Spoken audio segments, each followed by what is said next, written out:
RTL Matin. RTL 7h13.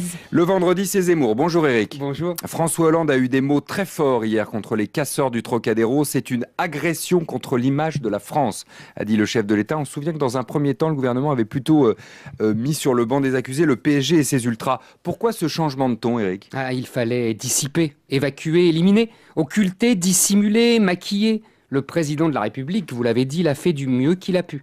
Les mots étaient martiaux, le coup de menton déterminé. On y aurait presque cru.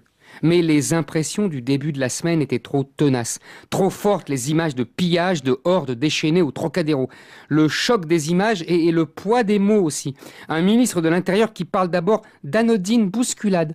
Un maire de Paris qui assure qu'une poignée de perturbateurs n'a pas gâché la fête. Et puis, après le déni, la manipulation. Avec l'aide de certains médias, sont dénoncés les ultras du PSG qui avaient eu le malheur de profiter de la victoire du nouveau champion de France pour manifester leur fureur d'avoir été écartés par les dirigeants de ce club qu'ils avaient jadis tant aimé. Ah, ces ultras du PSG, ces fachos, ces nervis, ils ne pouvaient mieux tomber. Ils joueraient le rôle de l'âne dans la fable de La Fontaine, les animaux malades de la peste. Ils payeraient pour tous les autres. Jean-Christophe Cambadélis osait même le lien entre les pillards du Trocadéro et les manifestants contre le mariage pour tous. Ah, encore des fascistes que cela, avait dit le ministre de l'Intérieur. Une menace pour la République que ces jeunes gens priant et proclamant des vers de Racine et se laissant emmener sagement en garde à vue.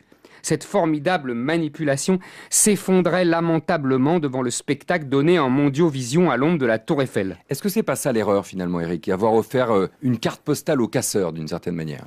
Et la Tour Eiffel, les dirigeants qataris du club la voulaient pour montrer avec éclat leur puissance nouvelle. Et sous Valls, comme sous Sarkozy, on ne peut rien refuser à notre ami le Qatar. Pourtant, les services de police avaient prévenu en effet. Le Trocadéro est un terrain de jeu idéal pour les bandes descendues de banlieue. Une vieille habitude, les mêmes descentes, les mêmes pillages, les mêmes violences à toutes les Saint-Sylvestre, tous les 14 juillet ou à l'issue de nombreuses manifestations. Mais il ne fallait pas le dire. Tout inventer pour ne pas l'avouer. Car jamais, comme cette semaine, on avait eu l'impression d'un tel deux poids, deux mesures. Des jeunes qu'on brutalisait et des jeunes qu'on craignait. Des jeunes qui ne cassaient rien, même pas un pare-brise de voiture, mais qui représentaient un danger pour la République. Des jeunes qui brisaient tout, volaient, pillaient, brûlaient, mais constituaient une chance pour la France. Des coupables qu'on devait redresser et des victimes qu'on devait protéger. Des sous-citoyens que leurs opinions réactionnaires rendaient méprisables, tandis qu'on était compatissant à l'égard de ceux qui ne voulaient justement pas être citoyens. La police avait ordre de rudoyer les premiers en souvenir des grandes luttes de la République contre les putschistes et les factieux. Les seconds étaient intouchables en souvenir de la mort de Malik Osekine qui, depuis 1986, hante les nuits de toute la classe politique, de droite comme de gauche. Au cours de la campagne présidentielle, François Hollande avait expliqué que l'égalité était l'âme de la France. Il n'avait pas tort. Éric Zemmour.